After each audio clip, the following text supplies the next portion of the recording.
Assalamualaikum warahmatullahi wabarakatuh. Perkenalkan, nama saya Renita Duyasana. Di sini saya akan menjelaskan tentang perencanaan pasar jasa, yang dimana kita akan membahas tentang integrasi, segmentasi, targeting, dan positioning dalam perspektif kualitas layanan. Yaitu perencanaan pasar dalam industri jasa modern berkembang dari sekedar fungsi administratif menjadi strategi utama untuk menciptakan pengalaman pelanggan yang menyeluruh. Karena karakteristik jasa seperti tidak berwujud beragam dan produksi konsumsi yang terjadi bersamaan, perusahaan perlu pendekatan khusus untuk memenuhi harapan pelanggan dan mengurangi kesenjangan antara ekspektasi dan perspektif layanan. Keunggulan kompetitif dapat dicapai melalui penerapan strategi segmentasi, targeting, dan positioning yang terintegrasi dengan kualitas layanan. Segmentasi membantu pengelompokan pasar, targeting memfokuskan sumber daya pada segmen potensial, dan positioning membangun citra unik di benak konsumen. Sinergi antara STP dan kualitas layanan menjadi kunci dalam memenangkan persaingan dan menjaga keberlanjutan bisnis. Selanjutnya yaitu landasan filosofis dan konsep kualitas layanan. Yang dimaksud kualitas layanan adalah kemampuan layanan dalam memenuhi harapan pelanggan. Karena bersifat subjektif, penilaiannya bergantung pada perbandingan antara harapan pelanggan dan pengalaman yang mereka rasakan. Selanjutnya yaitu tentang dimensi kualitas layanan atau circle. Yaitu model circle mengukur kualitas layanan melalui 5 dimensi utama atau rater, yaitu reliability, assurance, tangible, empathy, dan responsiveness. Dimensi ini menjadi acuan pelanggan dalam menilai layanan. Keandalan biasanya paling penting, tetapi dalam sektor tertentu jaminan dan empati juga sangat krusial karena berkaitan dengan kepercayaan dan perhatian personal. Selanjutnya yaitu model kesenjangan layanan. Yaitu untuk mencapai kualitas layanan optimal, perusahaan harus menutup 5 kesenjangan gap, yaitu yang pertama pengetahuan, maksudnya tidak memahami harapan pelanggan. Yang kedua gap standar, maksudnya standar layanan tidak tepat. Itu yang ketiga gap kinerja, maksudnya pelaksanaan tidak sesuai standar. Yang keempat gap komunikasi atau janji tidak sesuai kenyataan. Yang kelima yaitu gap pelanggan atau perbedaan antara harapan dan pengalaman. Semua gap ini menentukan kualitas layanan yang dirasakan pelanggan. Selanjutnya yaitu tentang segmentasi pasar, mengidentifikasi spektrum kebutuhan. Segmentasi pasar yaitu adalah proses membagi pasar luas menjadi kelompok konsumen dengan karakteristik, kebutuhan, atau perilaku yang berbeda. Dalam pemasaran jasa, segmentasi penting agar perusahaan dapat menyesuaikan layanan dengan kebutuhan spesifik pelanggan, serta menemukan peluang di pasar khusus atau niche yang harus banyak dimanfaatkan pesaing. Selanjutnya tentang variabel segmentasi dalam konteks jasa, yaitu pengelompokan konsumen dilakukan berdasarkan beberapa variabel utama untuk memahami kebutuhan dan perilaku mereka. Segmentasi meliputi yang pertama geografis, berdasarkan wilayah dan kondisi lingkungan, membantu menentukan lokasi dan menyesuaikan layanan.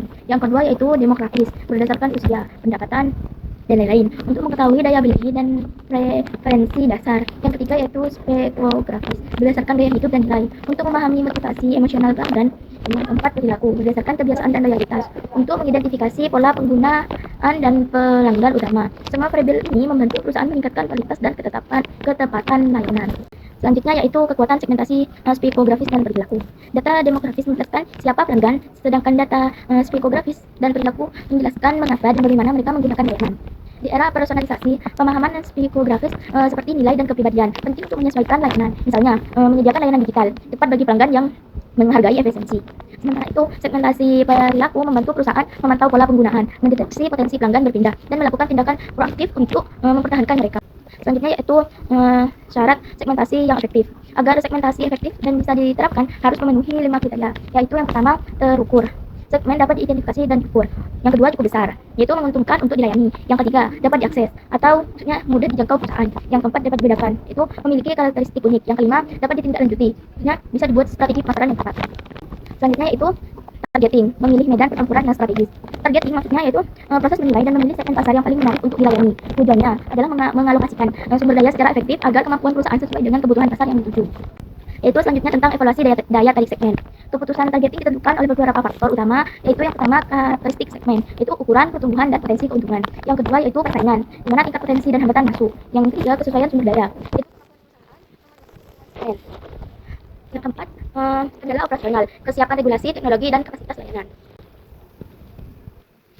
Selanjutnya yaitu tentang pendekatan strategi targeting. Perusahaan dapat memilih beberapa strategi targeting sesuai kondisi pasar dan kemampuan. Itu bisa yang pertama underpriced marketing, yaitu satu layanan untuk semua pasar. Ini kurang efektif karena kebutuhan semakin beragam. Yang kedua differentiated marketing, melayani beberapa segmen dengan strategi berbeda, umum dalam jasa seperti perbankan. Yang ketiga yaitu concentrate marketing, fokus pada satu segmen khusus cocok untuk perusahaan dengan keahlian spesifik. Dari ketiga targeting yang tepat membantu penghematan sumber daya, peningkatan efektivitas pemasaran atau ROI. Baik, selanjutnya saya akan menjelaskan tentang positioning, yaitu menanamkan citra keunggulan di benak pelanggan. Maksudnya, positioning adalah upaya menempatkan citra merek agar berbeda dan bernilai di benak pelanggan. Dalam jasa, fokusnya pada membangun kepercayaan dan kredibilitas karena layanan tidak dapat dilihat sebelum digunakan. Selanjutnya yaitu strategi diferensiasi jasa. Diferensi dalam positioning jasa, yang pertama ada diferensiasi produk atau fitur, yaitu menawarkan layanan dengan keunikan tertentu, lebih cepat, mudah, atau unggul. Yang kedua yaitu diferensiasi manfaat, yaitu menekankan nilai atau manfaat yang dirasakan pelanggan baik fungsional maupun emosional. Yang ketiga yaitu diferensiasi proses, unggul dalam kecepatan dan kemudahan layanan. Yang keempat yaitu diferensiasi simbolik, yaitu membangun citra merek yang terkait dengan status atau nilai tertentu. Selanjutnya yaitu jenis-jenis strategi positioning. Positioning berdasarkan tujuan komunikasi, yaitu ada yang pertama positioning fungsional, yang dimana menekankan manfaat nyata dan kemampuan menyelesaikan masalah. Yang kedua positioning simbolik, fokus pada citra, status dan identitas sosial pelanggan. Yang ketiga positioning ekspresiensial, yaitu menonjolkan pengalaman emosional atau sensorik saat menggunakan jasa. Selain itu, perceptual mapping digunakan untuk melihat posisi merek dibanding pesaing. Positioning yang kuat harus didukung bukti nyata, bukan sekedar klaim. Selanjutnya yaitu tentang integrasi strategis, memautkan STP dengan kualitas layanan.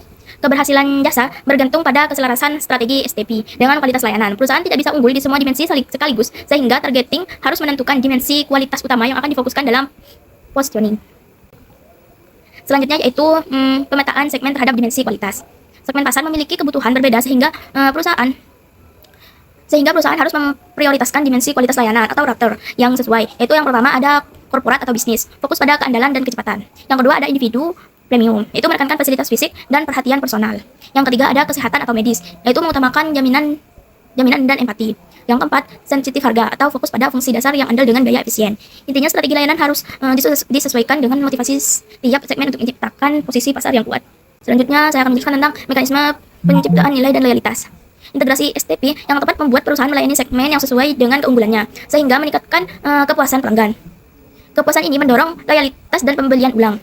Selain itu, pelanggan lebih menghargai nilai layanan dibanding harga murah, sehingga terbiasa membayar lebih jika kualitas dan pengalaman yang diterima sepadan.